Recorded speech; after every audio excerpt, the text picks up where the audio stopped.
Magandang umaga po sa ating lahat. Good morning po. Tayo pong lahat ay yumukot manalangin muli. Hihingi lang po tayo ng karunungan sa Panginoon. Aming Diyos, maraming salamat sa iyo pong presensya sa aming kalagitnaan.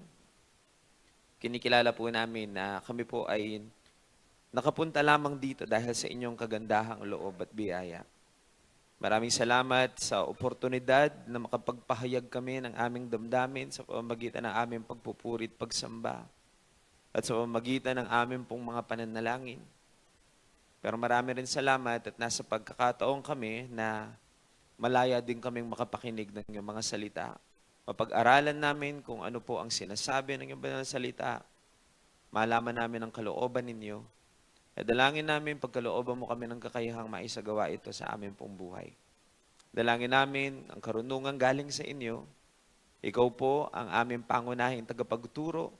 Kaya banal na Espiritu, dalangin po naming turuan ninyo ang bawat isa po sa amin.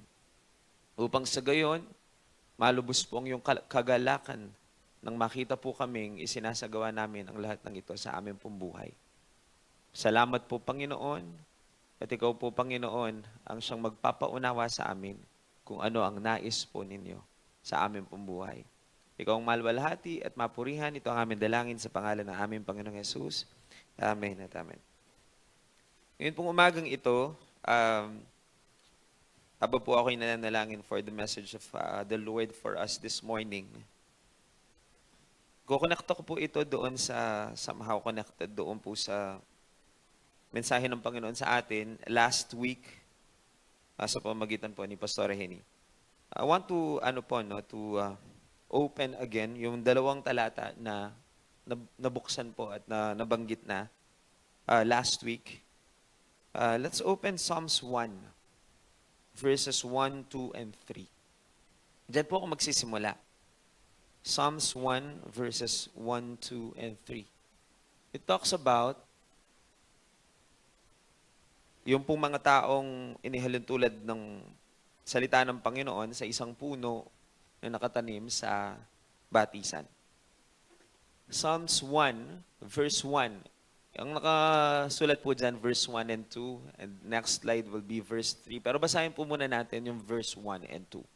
Ang sabi po dito, "Blessed is the one who does not walk in step with the wicked or stand in the way that sinners take or sit in the company of mockers." Verse 2, "But whose delight is in the law of the Lord, and who meditates on His law day and night." And then in verse 3 po, "That person is like a tree planted by streams of water, which yields its fruit in season, and whose leaf does not wither, whatever they do prospers." Palagay ko po kung mangangarap tayo na maging isang parang puno, I think po, ito po ang pinaka, I think this is the best place na po pwedeng malagay isang puno. Pinakamagandang estado ng puno ay maitanim sa tabi ng batisan. Ibig sabihin po, sabi po ng Biblia, yan daw po ay parang paghalintulad sa isang pinagpalang tao. Bakit ko po inulit ito? Pakiramdam ko po may naisituro sa atin ng Panginoon dito. Because everybody wants to be blessed. Amen po ba? In fact, it's a part of our everyday prayer. Imposibleng mawala sa panalangin ng bawat tao ang salitang, "Panginoon, pagpalain po ninyo kami."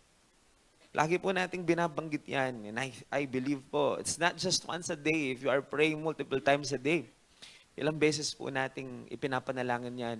At ipinapanalangin natin yan, hindi lang sa ating sarili, kundi sa mga tao sa paligid natin, mga mahal natin sa buhay. When we also pray for our nation, we also ask God to bless our nation. Bukang bibig natin yan, pagpapala. Tama naman po yun. Kapag nananalangin tayo, binibigkas natin na pagpalain tayo ng Panginoon, kinikilala natin ang pagpapala ay nanggagaling lamang sa Kanya.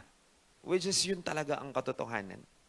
Pero inilintulad nga po ng mga talatang ito, ng pinagpalang tao ay mayahalin tulad sa isang punong nakatanim sa tabi ng batisan.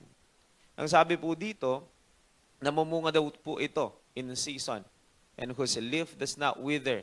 whatever they do, prosper. Yun ang blessed person.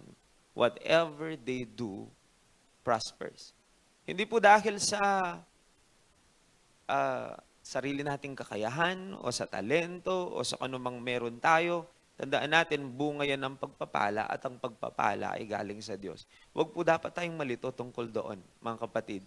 Kasi pag nag-umpisa po na inisip natin ng ating mga tagumpay ay nanggaling lamang sa sarili nating sipag at tiyaga, mahihiwalay po tayo at mailalayo sa ating Panginoon. Kadalasan lumalaki ang ulo ng mga tao kapag ka po ay naiisip natin na tayo po ay napagpala dahil sa sarili lamang nating kakayahan. Mayroon pong kakambal na talata ito, parehong-pareho ang sinasabi ng salita ng Panginoon. It is written in Jeremiah chapter 17 verse 8. Ang sabi po dito, inumpisahan din po yan sa salitang blessed. Or blessed is the man who trusts in the Lord and whose trust is the Lord. Verse 8 po, no po. For he will be like a tree planted by the water. Katulad po nun, no? So the Bible is describing a blessed man. Ano daw po yung pinagpalang tao? May hahalin tulad ulit ito, sabi ng Bible, sa isang halaman sa tabi ng batisan o sa tabi ng tubig. Tapos sabi po dito, that extends its root by stream and will not fear when the heat comes, but its leaves will be green, and it will not be anxious in the year of drought, nor cease to yield fruit. Yan ang sabi ng Bible. Mapapansin po ninyo, ang description ng Biblia sa isang taong pinagpala, hindi po yun yung, akala po kasi natin, pinagpala ka kapag wala kang problema, wala kang pagsubok, how we wish, no po, na dumating ang pagkakataon na huminto na ang lahat ng ito. Huwag po kayong mag-alala, hihinto ang mga pagsubok at problema pag nandun na tayo sa kaharian ng Panginoon. Pero habang nandito tayo, constant yan. Whether you are Christian or not, hindi tayo exempted sa mga pagsubok. Pero kapag may pagsubok ka ba at punong-puno ng problema, ang ibig bang sabihin, hindi ka na pinagpala? Ang sagot po ng Biblia, hindi yan ang pamantayan ng pagpapala. Kasi kung makita po ninyo, ang isang taong pinagpala daw po ay katulad ng isang puno. Pero mapapansin ninyo, na ang punong yon, though hinalin tulad yon sa pinagpalang tao, sinabi po, haharap pa rin sa heat eh. So ibig sabihin, even if you are blessed, hindi po sukatan yung walang pagsubok, walang problema. Kasi yung isang puno na parang pinahalin tulad ng Panginoon yung taong pinagpala, kahit pa dumaan sa tagtuyot. Ibig sabihin po, sa panahon ng pagsubok at problema, hindi ibig sabihin hindi ka pinagpala. Pero malalaman mong pinagpala ka kasi kahit may pagsubok at problema, makakalampas ka doon sa biyaya ng Panginoon. Yan po ang sinasabi ng salita ng Panginoon. Magiging mabunga pa rin sa kabila ng anumang bagay na pwedeng mangyari sa ating buhay. So huwag po ninyong isipin na napakarami kong problema, parang hindi ako blessed ngayon ha. Hindi po yun yung sukatan natin kung may problema o wala. Even blessed people, no po, kahit pa po yung mga pinagpalang tao humaharap sa mga pagsubok. Pero kapag pinagpala ka, hindi daw tayo matutumba. Kahit dumaan ng tagtuyot, mamumunga pa rin. No po. At yan po ang atin pong panalangin. When we pray, na pagpalain tayo ng Panginoon. Hindi naman po natin sinasabi na wala nang problemang dumating. Because everything that happens in our lives, pinahihintulutan niya ng Panginoon. At kailangan natin pagkatiwalaan ng Panginoon na sangkap yan ng buhay na pinlano niya. Pero alam natin na mapagkakatiwalaan ng plano ng Diyos na ito po ay para sa ating ikabubuti. Mahirap pong isipin nyo na kahit ang mga pagsubok ay parang dinisenyo para sa ikabubuti natin. Pero hindi pa hintulutan kasi ng Panginoon ng anumang bagay na ikapapahamak ng kanyang mga anak, no po. So, we need to to set our minds kung ano po ang sinasabi ng salita ng Panginoon dito. Binasa ko lang po 'yan because yan po ay itutuloy ko lang yung discussion ngayon. About kasi sa tree, yung pinag-usapan po natin last time with Pastor Henry. But I want you to notice na yung two passages Kasi yung una, 3 talata po yun eh. Pero 2 passages, yung isa sa Psalms 1, yung kanina binasa natin, and now in Jeremiah chapter 17, pareho po at parallel ang sinasabi ng salita ng Panginoon. Pero pansinin po ninyo, pareho silang nag-uumpisa sa salitang blessed. Pareho po silang nag-umpisa sa mapalad ang. Okay po? Alam po ninyo, yan ang pangarap ng marami, masaya at pinagpalang buhay. Amen po sa lahat ng mga ah, nagnanais ng isang pinagpalang buhay. Kung gusto natin ito, palagay po ba ninyo, na ang Diyos na mabuti ay aayaw po diyan? Palagay po ba ninyo na ang Diyos natin ayaw niyang pagpalain tayo? In fact, kung gusto natin na mapagpala, mas gusto po ng Diyos na pagpalain tayo. Mabuti siyang Diyos. Alam naman po natin yan. Lahat po ng tao, sigurado, nais yan. Yan nga ang panalangin, nabanggit ko po kanina, panalangin ng marami sa atin, magkaroon ng masayang buhay, panalangin natin na tayo pagpalain ng Diyos. Sa akin pong pananaw, walang mali sa pagnanais natin na maging masaya at mapagpala.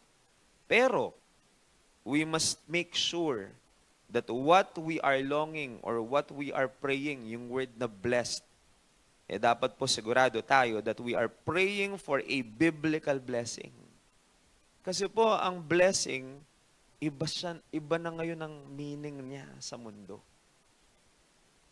Ang blessing po kasi, kung tao ang iyong tatanungin, ano ba kahulugan ng pagpapala, maaring iba yung pagpapalang sinasabi ng marami sa pagpapalang sinasabi ng Biblia. Most of the time, the meaning of blessing for people is in contrary. Ibig sabihin po, hindi katulad ng blessing na sinasabi po ng salita ng Panginoon.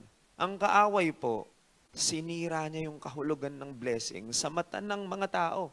Kaya po tuloy, kahit mga Kristiyano na dadaya, pinagpala ka na kasi may Diyos ka, pero feeling pa rin ng iba ay hindi sila pinagpala. Daya yun ng kaaway.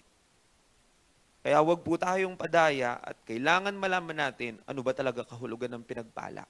Baka akala mo lang hindi ko pinagpala, pero kung titignan natin ang Biblia, sinasabi ng Bibliang pinagpala ka. At kailangan pong paniwalaan natin yon. Hindi tayo nag-e-enjoy sa buhay kasi po, hindi tayo masaya sa buhay kasi akala natin, hindi tayo pinagpala kasi wala tayo nito, wala tayo na ganyan. Kasi pong sukatan natin ng pagpapala ay mga bagay na material at temporal. Kaya feeling ng marami, malungkot sila at hindi na-enjoy ang buhay because we have a wrong view of blessing.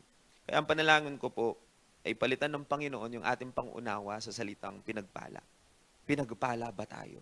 Sasagutin po yan ng Biblia. Sana po sa sarili natin, bago tayo magpatuloy, alam nating pinagpala tayo. Kahit bago wala tayong mansyon, no po? Kahit hindi tayo bilyonaryo o milyonaryo, pinagpala pa rin tayo. Yan po, ipag-uusapan pa po natin sa buong umagang ito sa atin pong pag-aaral ng salita ng Panginoon. Hindi po yung blessing sa makamundong pananaw na nakabase lamang sa material at mga bagay na temporal. Pipiliin ko pong medyo maging maingat sa pagsasalita in connection with happiness and blessing o in connection with joy and blessing. Dahil ayoko pong maisip ninyo na nakabase ang kagalakan at pagpapala sa mga bagay na material na ating tinatangkilik. Nagkakamali po tayo kung iniisip nating pera, material na bagay ang magpapasaya sa tao. Marami nang nakapatunay po niyan. Tayo po, hindi pa natin nararanasan maging bilyonaryo, no po? Pero marami na pong testimonies na mayaman sila, mga sikat na tao. Pero pag tinanong mo, pag nasa kwarto na lang daw silang mag-isa, maraming magsasabi, parang kulang. They feel the emptiness. Marami na nga po nagpakamatay ng mga sikat na tao, nasa kanila ng pera, kasikatan at lahat. I remember Kurt Cobain, panahon namin, sikat po yung vocalist ng isang banda. No po, nagpakamatay siya. Pero sa kanyang death note, ang sinabi niya, parang may vacant sa buhay niya. Pero mayaman tao eh. Lahat ng nais ng halos lahat ng tao, nasa kanya. Kasikatan, lahat, kayamanan, yung pinapangarap ng marami. Pero sabi niya, nung naranasan niya na lahat yon, wala. Hindi yun ang kukumpleto sa tao. Hindi yun yung kasiyahan na kanya pong nais. Naranasan din po niya yan ni Solomon kapag binasa po ninyo ang Biblia. Ang sabi ni Solomon, naranasan niya yung kayamanan, karunungan, lahat, kasikatan, kasi sikat siya that time eh. Kahit sa mga iba pang mga kingdoms noon, alam na alam at kilala siya. So halos nasa kanya ng lahat. Pero nabanggit niya, sabi niya, everything is in vanity. Vain ang lahat. Parang walang kabuluhan ang lahat ng bagay. Yan ang sabi po ni Solomon. Kasi po, yan ang akala ng maraming tao. Ang magpapasaya at pagpapala, ang meaning ng pagpapala ay eto, ay eto, ay eto. Binigyan natin ng sariling pagkahulugan. Binigyan natin ng sariling sukatan ang pagpapala. Balikan po natin yung pong sinasabi ng salita ng Panginoon. Kaya po, ang title, binigyan ko lang ng title, yung message ng Panginoon ngayon na, para hindi po ninyo makalimutan. Ano po yan? Uso yan ngayon. #blessed. No po. Sa Facebook po kasi, magpo-post ng ganito, tapos #blessed. Ada po, ne? Well, maganda naman po na kinikilala natin ang Panginoon na pinagmulan ng lahat ng yon. Pero nagkakaroon ng maling ideya ang tao na eto ba talaga yung sukatan lamang ng pagpapala. Kasi when we see #blessed, usually po mga material na bagay ang pinopost nila eh. Kaya maraming mga tao nakakita, this is the meaning of blessing, this is the meaning of blessing. Sana ako rin. Wala pa ako doon. Lord, bless mo rin ako kagaya niya. Yung ganun pong klaseng mindset. But let's just talk about it. The title of the word of the Lord for us this morning is #blessed, pero redefining the word blessed from a biblical perspective.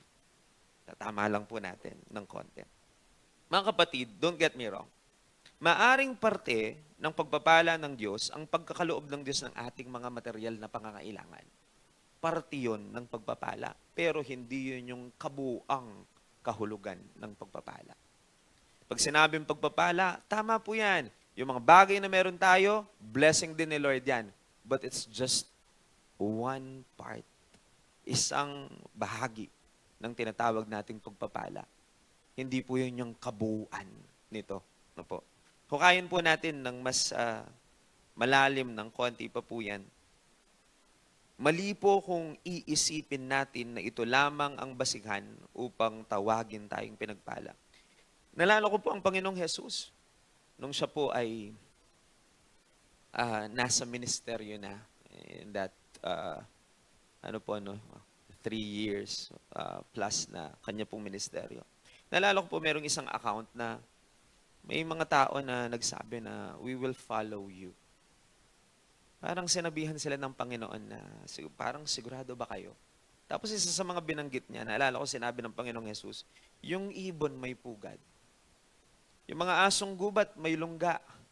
Pero ang anak ng tao, wala man lamang bahay na matuluyan. Yun po ay parang pakibat niya pong Lord tane. Doon sa nagsasabing we will follow you. Parang napakalayo ng ng tugon ng Panginoon. Pero kung iisipin, paano tinatanong sila ng Panginoon? Naiintindihan ba talaga ninyo yung sinasabi ninyo? Na kung susunod kayo sa akin.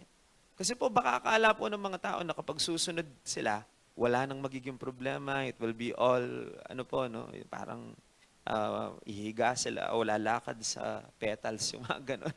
Pero sinabihan sila ng Panginoon. Sigurado ba, parang sinasabi ng Panginoon, susunod kayo sa akin. Tandaan ninyo, ang ibon, buti pa ang ibon, mayroong pugad. Foxes, sabi niya, mayroong lungga. Pero ang anak ng Diyos, to aking about himself, wala man lang bahay na masalungan. Kasi if you will be reading your Bibles, travel lang si Lord eh. Wala nga man lang pong explicitly na nakasulat sa Bibliang may mansyon ng Panginoong Jesus eh. O may bahay siyang mag-aara, o may mga ari-arian siya. Kasi hindi yun yung focus ng mga lingkod ng Panginoon. Even mga disciples, wala kang makikitang mababanggit explicitly na ganon. Ano po? May mga mayayaman sa Biblia, but hindi yun yung pinaka-focus. In fact, kahit wala silang ganoon, wala silang mga ari-arian, wala kang makikitang big deal sa kanila kasi po hindi sila nagre-reklamo about that. Ang kanilang tingin, basta na kasama namin si Jesus, parang okay sila. Yun po ang kanilang mentalidad. Naalala ko po si Pedro in the book of Acts, ang Panginoong Jesus po dito ay umakyat na sa langit. Pero sa kanyang paglilingkod, nabanggit din na po ni Pedro na silver and gold, I have none. Literal po niya sinabi. Magsisinungaling po ba si Pedro? Hindi. Sinabi po niya yon. Naisip ko po, no? Talagang nakasulat po yan eh. Kasi po, meron pong isang pulube na parang humihingi ng tulong. Pero may karamdaman siya. Pero sabi po ni Pedro, silver and gold, I have none. Pero, para sinasabi niya, sa pangalan ng Panginoong Jesus. Tapos, napagpala po, napagaling po yung tao. Ibig sabihin, gold and silver, wala kami. Gold and silver, material na bagay yun eh. Yun ang sukatan ng pagpapala. Pero kay Pedro, wala sa kanya yun. Kasi ang hinihiling ng tao, parang ang expect nila, ang bibigay ay silver and gold. Which is ari-arian, no po, o kayamanan. Pero sabi po ni Pedro, we don't have that eh. Just try to imagine, they are servants of the Lord. They are faithful. Nabanggit niya, silver and gold I have none. Pero tayo, bigdil na bigdil sa atin pagka wala tayong ganito, wala tayong ganyan. Pero sina Pedro po, kahit wala silang ganon, nabanggit lang po niya yun, hindi po dahil sa reklamo ha, kundi dahil yun ang inaasahan nung taong parang humihingi sa kanya, kaya binanggit lang niya yun. In-explain lang niyang wala kaming ganito. Hindi po yung, tayo po kasi pagka sinabi natin wala tayong ganito, reklamo yun eh. Wala na kang makanin, wala na kang makayan. But si Pedro po, hindi siya nagre-reklamo during that time. Dinidescribe lang niya yung wala akong ganito. Pero may Jesus ako. And because of that, napagpala po yung taong kausap niya. Makita po natin na, kung tatanungin natin, hindi ba pinagpala si Pedro? Kung ang sukatan natin ay ginto at pilak lamang, sa panahon po natin ngayon, kapag tinignan, kung buhay po siguro si Pedro ngayon, at yun ang kanyang kalagayan, at titignan siya ng maraming tao sa ating sa panahon natin, sasabihin ng marami sa atin, hindi sila pinagpala. Kasi kung ang sukatan natin ay ginto at pilak, o pera o ari-arian, lalabas na hindi pinagpala yung mga lingkod ng Panginoon na ito. Pero mga kapatid, hindi kasi yan ang biblical meaning of blessing. And I'm very sure they are blessed. Pinagpala sila ng Panginoon. Wala namang makakatanggi dyan. Pinagpala ng Diyos ang kanyang mga disipulo. Pero hindi nga lang talaga sa sukatan ng tao. Kaya po ang panalangin ko, maintindihan po natin ito. Binasag po ng Panginoon ang stereotype na pananaw na yan.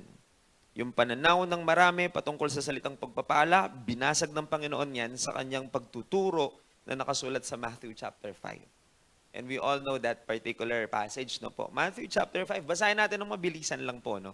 Marami tayong babasahin po ngayon, by the way. Matthew chapter 5, start po tayo from verse 1 and 2. Ang sabi po ng Bible, now when Jesus saw the crowds, he went up on a mountainside and sat down. His disciples came to him and he began to teach them.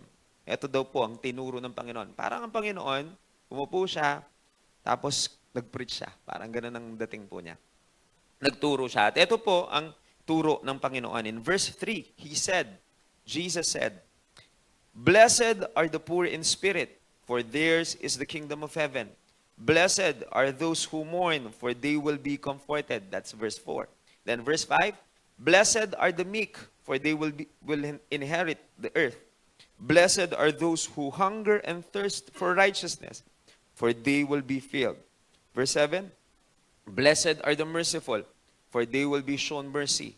Verse 8 po, blessed are the pure in heart, for they will see God.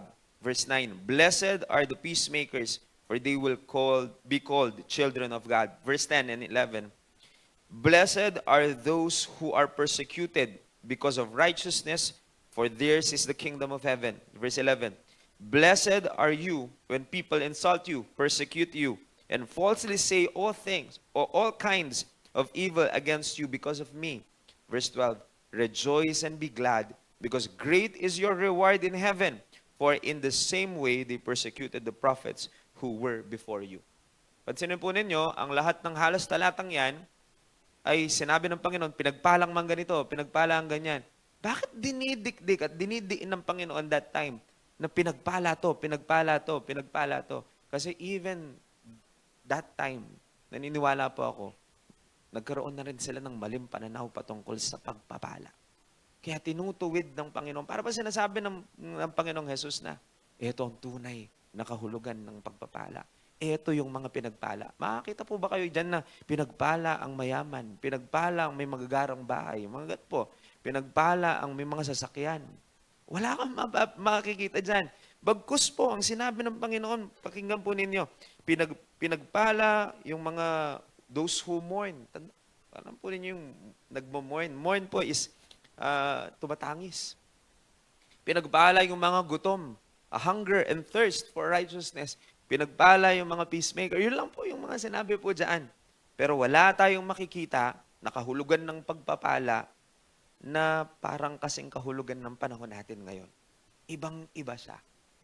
So, nagturo ang Panginoon bago sa pandinig ng mga tao to kasi may iba silang pananaw ng pagpapala. Redefine ng Panginoon yung meaning ng blessed. No po? Ibang-iba ang pamantayan ng Panginoon sa pagiging pinagpala. Ngayon po, sa panahon natin, maririnig mo ang mga tao may sariling beatitudes. By the way, beatitudes po pala tawag dyan, no? Sa Bible school noon, ang tawag namin dyan, beatitudes. Puro yung mga blessed, blessed. Ito yung mga pinagpala. No po? Pero ang mga tao may sariling beatitudes. Gumagawa ang tao o gumawa ang tao ng sariling sukatan ng pagpapala, sariling kahulugan ng pagpapala. Bagit ko kanina, maraming tayong maririnig. Pag may malaking bahay, pinagpala yan. Totoo naman po talaga yon. Pero para sabihin yun lang ang sukatan ng pagpapala. In fact po, talking about blessing, hindi nga hinighlight ng Panginoon yun eh. Hindi nga yun yung pinaka-highlight ng pagpapala. Sabi ng mga tao ngayon, pinagpala, may magagandang sasakyan, pinagpala ang mga taong kayang bilhin ng lahat ng nais. Yan ang masasabihin ng tao, kahulugan ng pagpapala. Sariling pamantayan po natin yan. Parang hindi ka pinagpala kapag wala kang ganyan. Kapag wala sa mga nabanggit. Kapag ka po kasi natuon ang ating isipan sa mga ganun lamang, minsan magdududa ka eh. Iisipin mo, wala akong ganun ah. Parang mas pinagpala siya kaysa sa amin. Ang tao pa naman po, mahilig magkumpara ng kung anong meron at meron ng kapwa mo. Kaya kinukumpara mo rin yung level ng blessing base lamang sa material na bagay. Kaya kapag ka ikaw na lang mag-isa, sarili na lang yung bahay namin maliit ah. Puro second floor na lahat ng dito ah. Nakapahipit pa naman yun sa amin. Lingkod ako ng Panginoon. Parang, Lord, di ba ata ako pinagpala? Ba't mas pinagpala mo sila? Mga kapatid, hindi yun yung sakatan ng pagpapala. Hindi yun.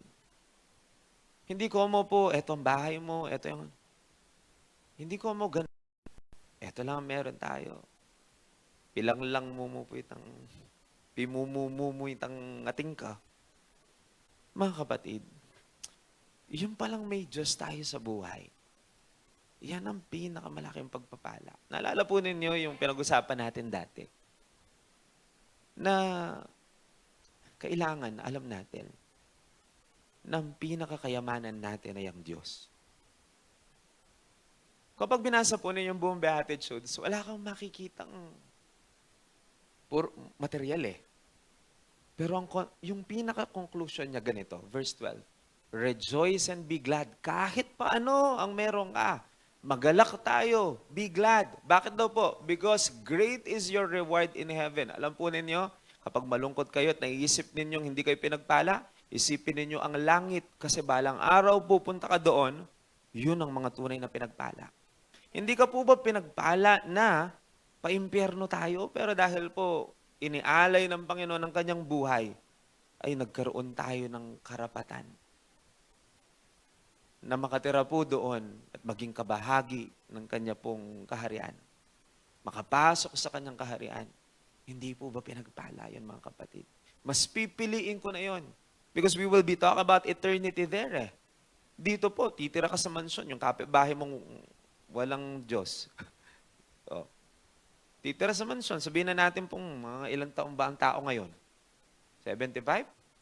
Pero siyempre, nagka-mansion yan, medyo matanda na. Ano po? Siyempre, siguro kung nagka-mansion yan, mga 40, sabihin na natin, batang-bata. Mga ilang taon pa yan? Mga siguro 50 taon, titira sila sa mansion. After 50 years, hindi na maganda yung mansion na yun. Ang mansion po kasi, ang mga ari-arian po dito, bumababa value, naluluma. Hindi mo talaga makikita ang tunay na pinagpala. Gusto po ninyo na kahit tamo mo po, low kita, pabagya. Pero yung totoo po makawal tatamo. Abaludangan, ngega na ng tao. Pagkatsuta na ka rin. O sabi ko na kaya ka, blessed ko amo. Pwede yun po sabihan ito. It will reveal yung tunay natin pagiging prinsipe at prinsesa. Anak tayo ng hari ng mga hari. Ayaw maniwala ng mga tao. Kasi po hindi dito yung kaharian ng ating amang nasa langit. Ang pagpapala kasi ng tao, iba yung kanilang iniisip. Pero darating ang araw, hindi mo kailangang patunayan sa kanilang lahat pinagpala ka. Makikita nila na tayo'y tunay na pinagpala kapag nandun na tayo sa kaharian ng Panginoon. Sige po, palakpakan natin ang Panginoon. So, konting pagtitiis lamang dito sa lupa, mga kapatid. Pero huwag na huwag iisipin na pinabayaan tayo ng Diyos at wala ang kanyang kamay at pagpapala sa atin. Ano po yan? Daya ng kaaway yan. Yung isipin mo na makalunos kurugo, tandaanan nyo po, dapat yung bokabularyo na ning meto nga Kristiyano, dapat di na natin binabanggit, tanggalin na natin sa atin pong vocabulary yung salitang makalunos tamo. Yung salitang kawawa ako. Walang ganon. Daya yun ng kaaway.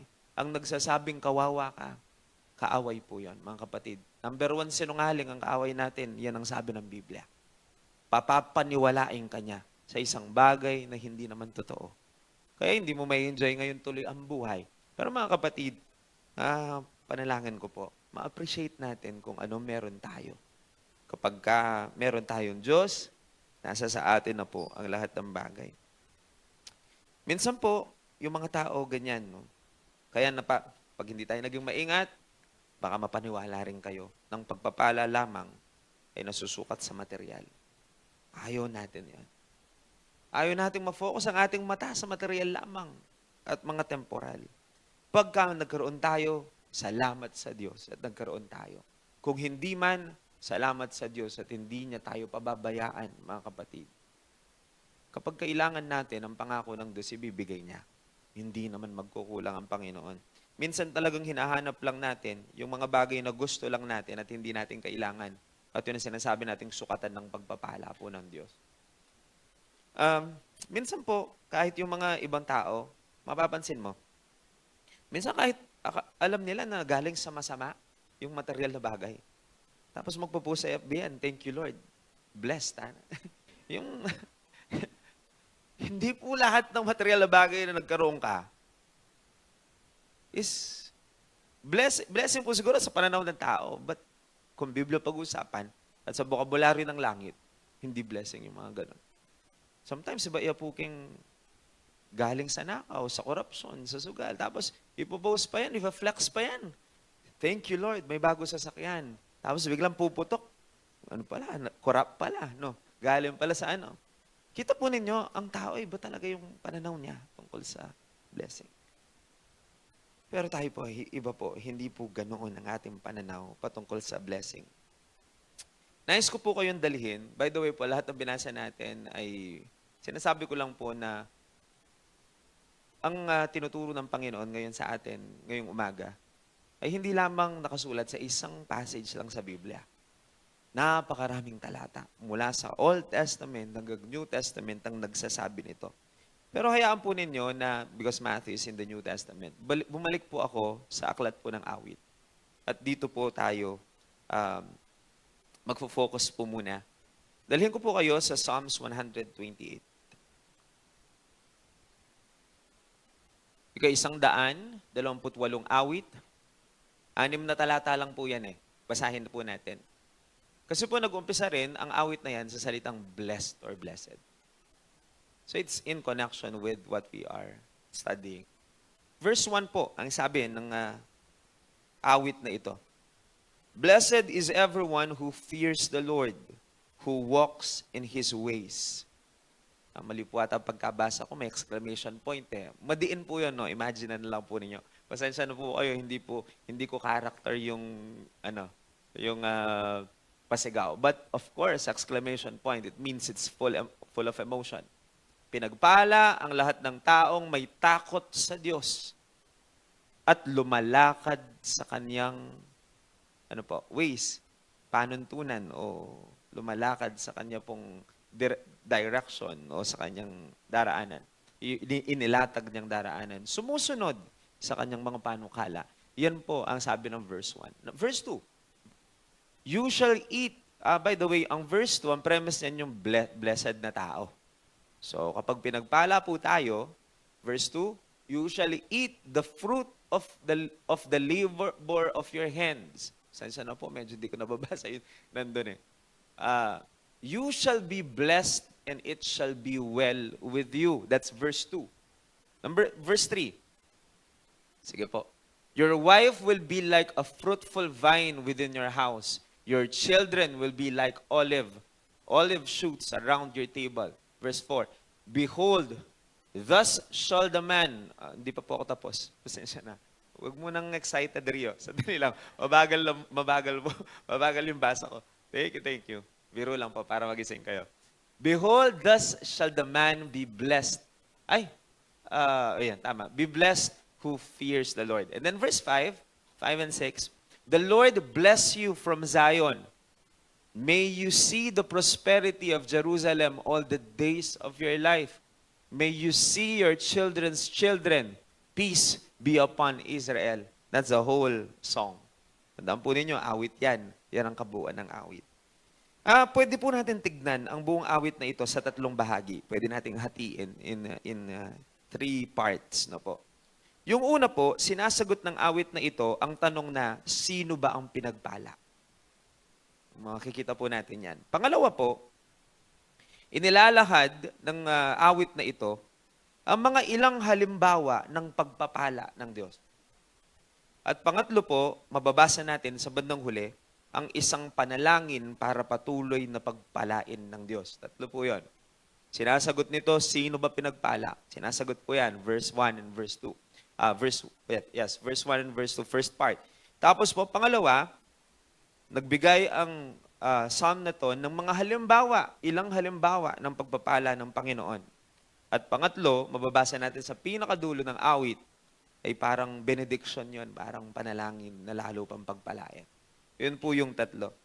Sagutin po natin isa-isa ito, no, mga kapatid. Sino po ba ang mga pinagpala? Next slide. Ayan. Sino ang mga tunay na pinagpala? According po doon sa Psalms 128, verse 1, ang sabi ng Bible, pinagpala ang lahat ng taong may takot sa Diyos at who walks in His ways, sumusunod sa mga panukala at panuntunan ng Panginoon. So, ibig sabihin, binigyan ng ng Biblia, explanation yan, sino ba ang mga pinagpala? Dalawa po ang sinabi po dito. Mapalad daw ang mga tao na kay Yahweh ay may takot, ang maalab na nasai sumunod sa kanyang utos. Yun po yung nakasulat sa Tagalog, sinulat ko po dito. Blessed people are described in 2 ways. Ang mga tunay na pinagpala, mga kapatid, ang description, dalawa. Una, yung mga pinagpalang tao may takot sa Diyos. Those who fear the Lord. Pangalawa po, those who walk in His ways. Kaya mga kapatid, kung may mga kakilala kayong tao na napakayaman at may mga ari-arian, pero wala silang takot sa Diyos, ayon sa Biblia, hindi sila pinagpala. Hindi yun ang kahulugan ng pinagpala. Ang tunay na pinagpala, hindi po yung kayamanan susukatin. Hindi yun ang titignan natin. Ang titignan natin, may takot ba sa Diyos ang tao? Pinagpala ang mga taong may takot sa Diyos. Sumusunod ba sa kanyang utos? Pinagpala ang mga taong ang maalab na nasai sumunod sa kanyang utos. Yan po ang sinabi ng salita ng Panginoon. The psalmist begins po dito, sa salitang blessed. Blessed or blessed is everyone who fears the Lord. Ito pong opening statement pa lang ito, nagsiset na yan ng stage for the pursuit of blessing. Kasi ang tao nga, hinahabol yung blessing eh. Di po ba?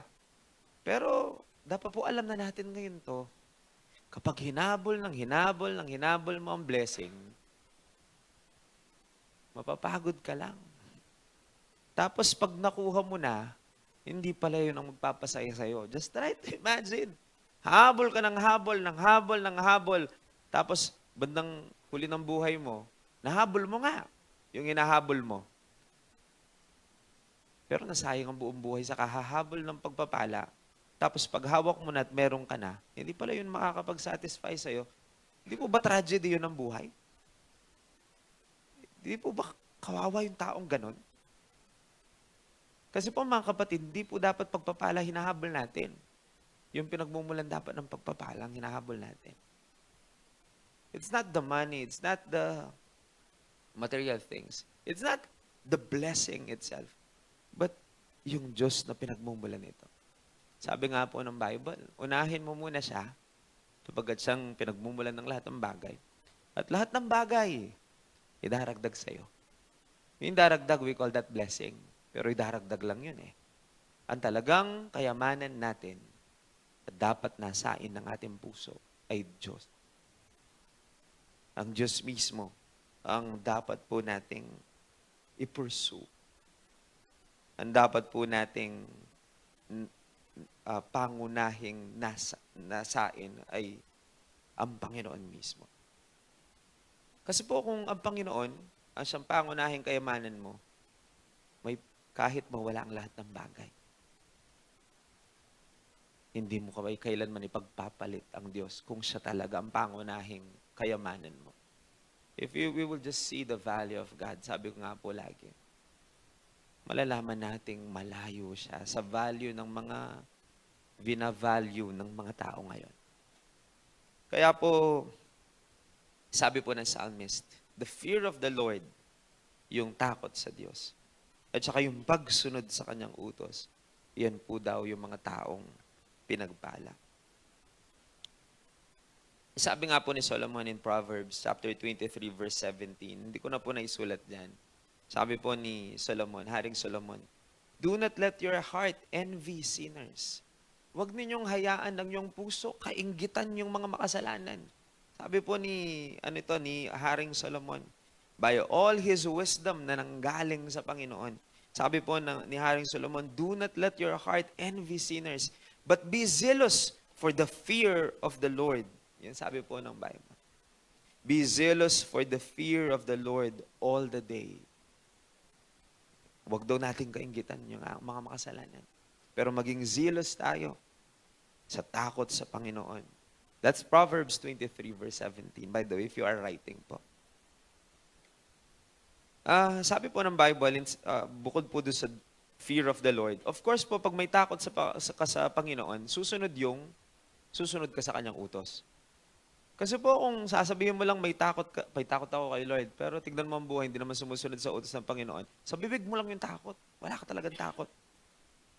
Kaya po yung mga magulang, kapag sumusuway sa mga magulang, no? Yung mga anak kapag sumusuway sa kanilang mga magulang, isa sa mga lagi sinasabi ng mga bukang bibig ng mga magulang ay, wala kang takot na eh. Ito yung sabihin tama. Kasi yung pagsuway, resulta ng pagkawala ng takot sa Diyos. Kaya po, it goes hand in hand. Pareho po yun. Di pwedeng mawala yung isa.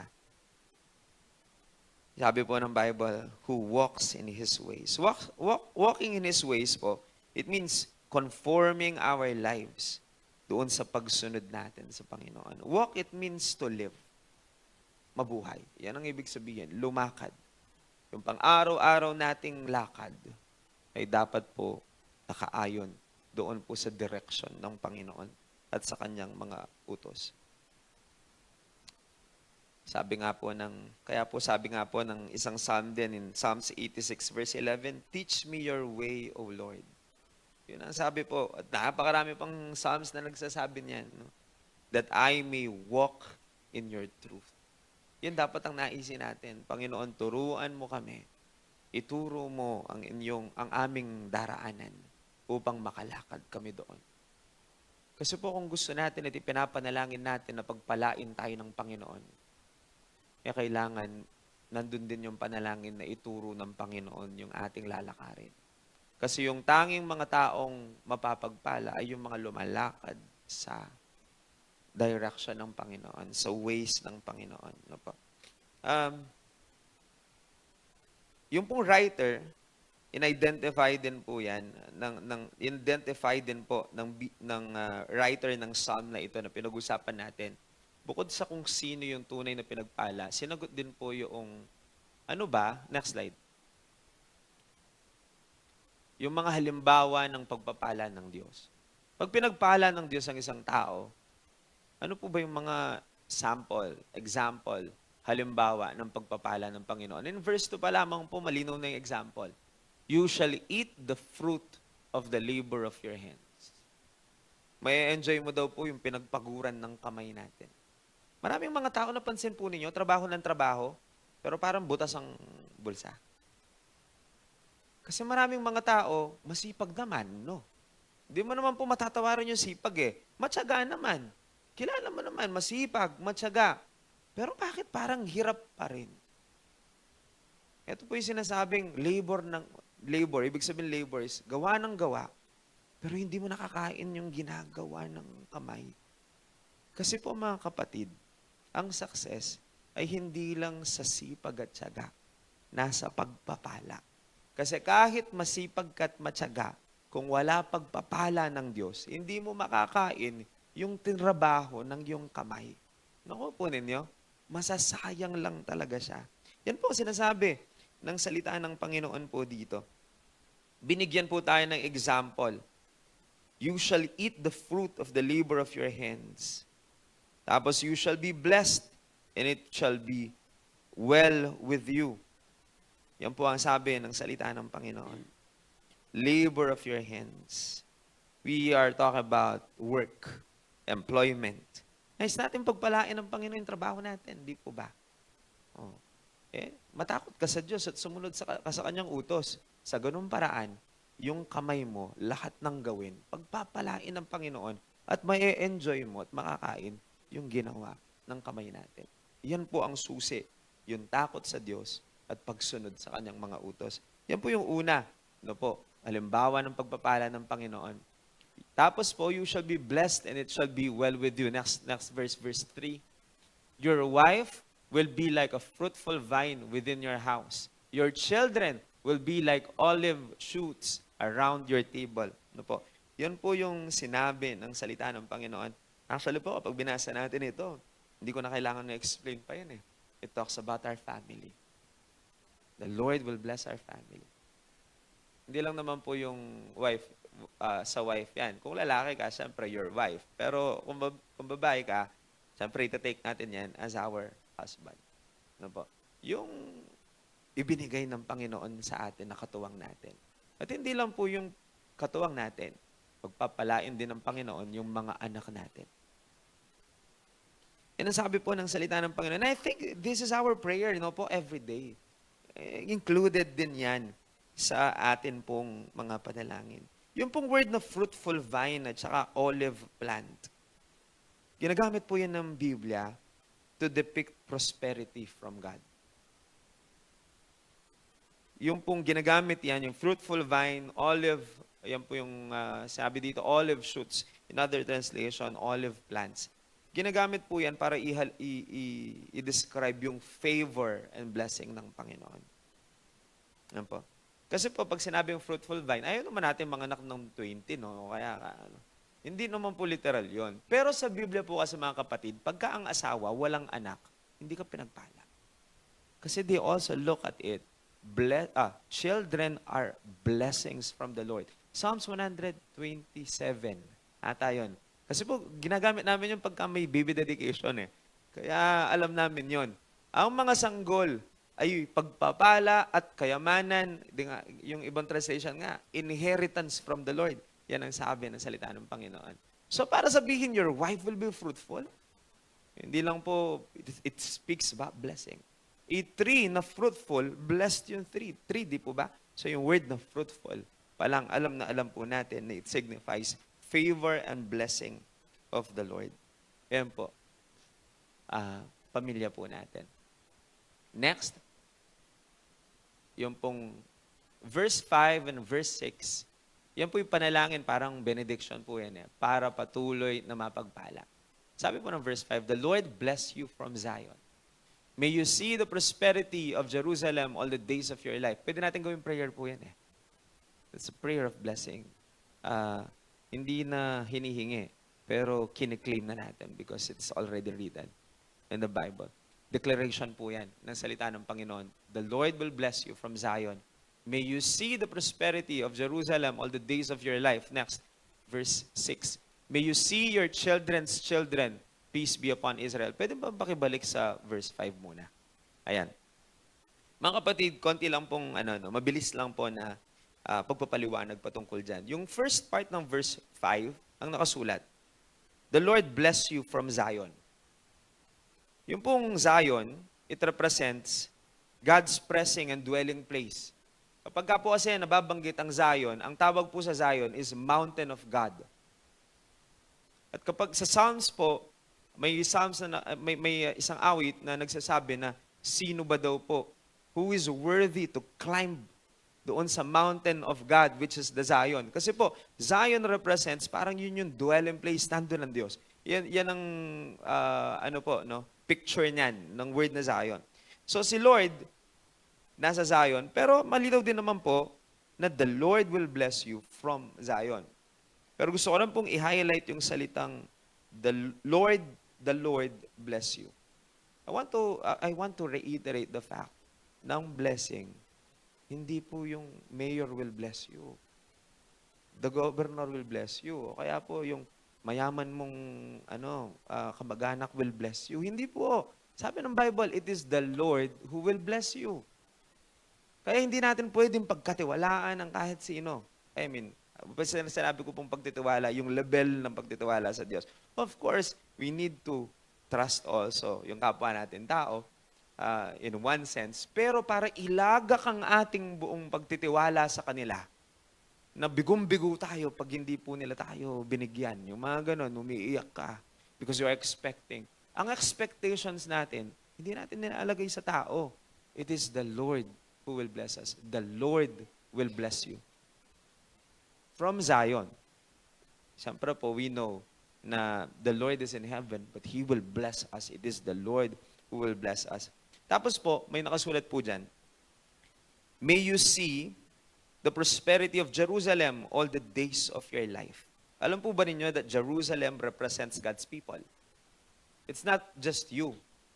Jerusalem is a city. It talks about community. Yung community. Mga tao sa paligid mo, hindi lang ikaw ang pagpapalain ng Panginoon. Yung buong syudad kung nasaan ka. Ibig sabihin po, yung buong pati kapitbahay mo kung nasaan ka, the Lord will bless it. Community po. City po kasi ang Jerusalem So, yan lang po ang naisulat ko po dito kaya ina-highlight ko lang ng konti. No? It includes seeing God's community flourish. Yun. Tapos po may nakasulat din dyan, may you see your children's children. Amen po ba? Sino may gusto nun? Gusto natin makita yung mga anak ng mga anak natin. Apo po ba tawag doon? Ayun. Oh. Marami po sa atin, pinagpala na ng Panginoon at naranasan na natin yan. Pero ako po, 6 years old na pahingan ako. Actually po, babae yung panganay ko, kaya paboring isipan. Stress ko po tag-isipan king makyasawa, siguro po dahil babae. No? So, pero siyempre, gusto ko rin makita yung aking mga kumpahintulutan ng Panginoon. At di pa siya dumarating, makikita natin yung mga anak ng mga anak natin, which is yung mga apo. Mga iba lang po sa inyo, mga apo na sa tuhod, nakita na pinagpala kayo ng Panginoon. Yan po ay simbolo rin ng pagpapala ng Panginoon sa atin. It speaks of long life. It speaks about legacy. No po? Generational blessing ang tawag natin dyan. No po? Isipin po ninyo, wala pa yung mga children and children ninyo, binanggit na ng Panginoon doon sa part ng blessing. No po? Ako po, masayang masaya ako. Kung yung aking mga ibang panalangin, kahit hindi na ako, yung mamupol, nung dinganak ko, maswelo, maswelo. Kasi po, para sa atin, para sabihin ng Diyos na ang pagpapala niya ay generational. Kabilang sa plano, hindi lang ikaw kabilang sa plano yung mga anak mo at mga anak ng mga anak mo. Ma-appreciate na lang natin gaano kabuti ang Panginoon sa atin. No po? Tapos po, ang sabi dyan, be upon Israel. Israel is the nation. Kanina community lang. Pero ngayon po, nation. Nation na. Kasi po tayo po ay dapat sanang daluyan din ang pagpapala sa bansa natin. Kaya we always encourage you to pray for our nation. Lagi po nating isinasama yan sa atin pong church. No? Kasi po kung titignan natin, sinulat ko lang ito, mabilisan lang. So, in blessing po na makasulat kitang last 2 verses. Number 1, personal, because your work, the work of your hands. Tapos po may family side, your wife and your children. Tapos po may community. Blessing in community. Jerusalem, city where you are in. And then yung pinaka-last, yung nation. Blessing ng nation. Kasi po pagka tayo pinagpala ng Diyos, mapapagpala talaga yung bansa kung nasaan tayo. Kaya ang problema po ng Pilipinas, mga kapatid, gusto natin masolusyonan ng problema ng Pilipinas at mapagpala ang Pilipinas, magkaroon ng takot sa Diyos ang mamamayang Pilipino at sumunod tayo sa utos ng Diyos, sigurado po, hindi lang Israel, pati Pilipinas, as a nation, our nation will be transformed. I firmly believe that our nation, ang primary problem is not economical problem or economy. Hindi yan ang problema ng Pilipinas. The problem of the Philippines is more of spiritual problem. Corruption is a problem. Pero it's spiritual in nature. Yung pong kasalanan ng bansa. Hindi na po tayo magmamalinis. We are far from perfect as a nation. Pero maganda po dito, mahal tayo ng Diyos Hindi pa nag-give up ang Diyos sa atin. In fact, we know na may plano pa rin siyang mabuti sa bansa. Even if our nation is like this. Kilala po natin ang bansa natin. Alam natin ang mga leaders natin. Pero mga kapatid, mag-umpisa sa atin. Kung tayo ng mga anak ng Diyos, ipapakita natin sa buhay natin na may takot tayo sa Kanya at susunod tayo sa Kanyang kalooban, maaari gamitin tayo ng Panginoon para ma-impluwensyahan din ng iba na matakot din sa Diyos at sumunod din sa Kanyang panuntunan at mapapagpala ang buong bayan. Kung babalik sa Diyos ang bayang Pilipinas, hahanapin ang Kanyang mukha. Lagi po nating kino-quote yun Turn from our wicked ways, then He will hear us from heaven and He will heal our land. Yan ang sabi po ng Bible. He will really bless. Alam po natin, Israel is God's nation. Pero we can also claim it in our nation. Kasi tayo anak din ng Panginoon at tayo narito, mga kapatid. So mga kapatid, ang nais natin na masaya at pinagpalang buhay ay matatagpuan lamang unang-una sa Panginoon. Kaya kung iniisip po ninyo na material ng labagay ang sukatan na pinagpala tayo, gusto ko po tignan natin ang ating buhay ngayon ulit. At kalimutan muna natin at isang tabi yung mga material at saka mga pinansal o kaya temporal na bagay na wala tayo. Huwag natin tignan yon. Pero tignan natin ang ating buhay at tignan natin yung blessing in biblical context. Pinagpala po ba tayo o hindi? Kumbinsido po ba kayong pinagpala tayo, mga kapatid? Dapat sa ating puso, malinaw sa atin yan. Huwag na huwag pagdududahan. Iyan, na tayo'y pinagpala ng Panginoon. Minsan po kasi yung word na blessed, di ba? B-L-E-S-S-E-D. Nasabi ko na yan Kasi po kung pinansal lang ang ating nakikita, parang ang lente ng ating mata, parang nearsighted lang. Maliit na portion lang kasi po yung nangyayari lang sa mundo ang nakikita natin. Kaya madalas yung word na B-L-E-S-S-E-D LESSED. Ang nakikita mo lang yung LESS, yung less. Sa gitna po kasi niyan, less eh. Yung kulang. Yun ang nakikita eh. Pero kapag ang Panginoon ay pumasok sa ating buhay, magkakaroon tayo ng ibang vision. Yung palang LESS, akala mo kulang ako, araw-araw kulang. Pero pagka po pala talagang nilinaw ng Panginoon ang ating mata, makikita natin na hindi pala talaga siya less kasi maliit na portion lang yung nakikita natin. Pero pag linawak ng Panginoon yan, makikita mo may B pala siya sa una, tapos may ED siya sa dulo. Blessed po kasi yun eh. So, wag natin tignan yung maliit na portion ng buhay natin, yung kulang lang natin. Mas tignan natin yung meron tayo. Sa Men's Fellowship, yun po ang topic namin ng Thursday eh. Wag mag-worry. Dahil mabuti po ang Panginoon, yun ang pinaka-topic namin. Iwanan ko po kayo sa isang talata, dito na po ako magtatapos. In Ecclesiastes chapter 12, verse 13 and 14. Tandaan po, ang susi ng pagpapala, takot sa Diyos at pagsunod sa kanyang mga utos. Sabi po ng salita ng Panginoon, Ecclesiastes 12, verse 13 and 14. Mga kapatid, pakinggan po ninyo. Hindi ko na ito ipapaliwanag kasi diretso ito na nakasulat sa Biblia. At kapag binasa natin yan, maintindihan natin. Verse 13, sa kabila ng lahat ng ito, isa lamang ang aking masasabi, matakot ka sa Diyos at sundin mo ang kanyang mga utos sapagkat ito ang buong katungkulan ng tao. Verse 14, lahat ng gawin natin, hayag man o lihim, mabuti o masama, ipagsusulit natin sa Diyos. Isa lamang daw po ang atin pong katungkulan. Ang buhay natin, may tungkulin tayo, kaya buhay po tayo. At ang katungkulan daw natin, matakot tayo sa Diyos at sundin ang kanyang utos. Yan ang sinasabi ng salita ng Panginoon. Tayo po lahat ay yumukot manalangin. Let's all pray.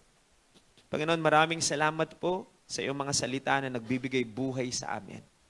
Nagtuturo sa amin kung anong dapat, kung anong hindi dapat. Maraming salamat sa paggabay po ninyo sa amin. Inaangkin namin ang mga salita mo, ay katunayan din ng iyong pag-iibig sa amin. Kaya po tinuturuan mo kami kasi mahal mo kami, Panginoon. At maraming salamat at itinutuwid mo ang buhay po namin sa pamagitan ng iyong mga salita. Ang dalangin ko po, Panginoon, dalangin namin ngayong umagang ito, palitan mo ang aming pong ideya patungkol sa pagpapala. Dalangin namin maunawaan ng bawat isa sa amin, ang bawat isa po sa amin, Panginoon, ay tunay na napagpala at pinagpala mo na, yun palang ikaw ay nasa aming buhay. Yan po'y sapat na para sabihing pinagpala kami. Pero tulungan mo rin kami na magawa po namin ang tanging katungkulan namin. Kaya kami nabubuhay ngayon. At yun po ang magkaroon ng takot sa iyo at sumunod sa iyong mga utos. Yan din po, Panginoon, ang sinabi ninyo na susi ng pagpapala. Pinagpala ang mga taong may takot sa inyo at sumusunod sa inyong kalooban. Panginoon, nagpapasakop kami sa inyong mga salita. Ibinababa namin ang aming mga sarili. Inaamin namin may mga pagkakamali kami. Kaya ngayong oras na ito, itinutuwid namin, Panginoon, ang aming mga likong kaisipan. Ituwid mo ang aming buhay, Panginoon, nang naaayon sa inyong banal na salita. Upang sa gayon ang aming pong hiling at panalangin na mapagpala ay tunay na maranasan ng bawat isa sa amin. Lahat ng hawakan at gawin ng aming kamay ay pagpapalain mo ang buong pamilya namin, ang aming mga anak. Panginoon, sinabi po ninyo, yan po, Panginoon, ay nanggagaling sa inyo at makakamtan namin ito kung magkakaroon kami ng takot sa iyo at susunod kami sa iyong kalooban. Maraming salamat po. Ikaw po, Panginoon, ang patuloy na mapurihan at mapasalamatan sa amin pong pagtitipong ito. Ito ang aming dalangin sa pangalan ng aming Panginoong Jesus. Amen at amen.